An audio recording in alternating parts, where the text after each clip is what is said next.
think you make a good point, especially with vacancy. I think one thing that I've learned from one of my mentors is that depending on the class of asset, there is some kind of norm for vacancy. Like, for example, like Class C, you shouldn't underwrite with less than 15% vacancy.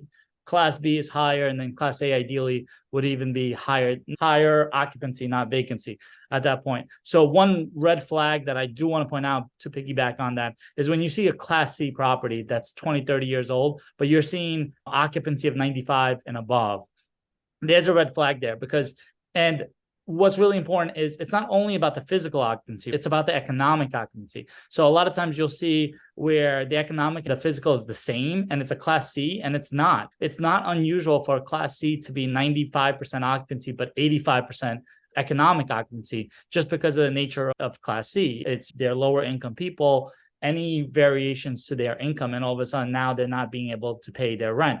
So I think it is very important to see those occupancy numbers, because too many times with underwriting, you see that. And then I think the other great point you make is if it's a heavy value add, you almost want to see the underwriting taken into consideration on a monthly basis. Some underwriting software is basically annual. So you have year 0, and then you have year 1, and then you have year 2.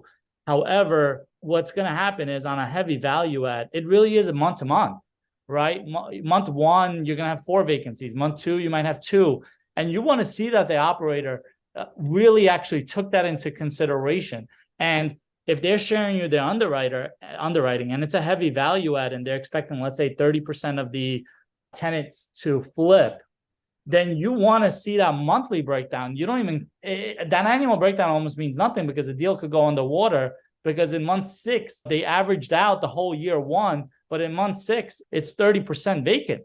So I think it's really important to figure out what class of asset you're investing in. What is the norm? Because you don't mind investing in the norms. You don't want to invest on the outliers. And then on top of that is, if it's a heavy value add, how much consideration did they give to the monthly vacancy effect that we'll have on the T12? Someone should just jump in with that.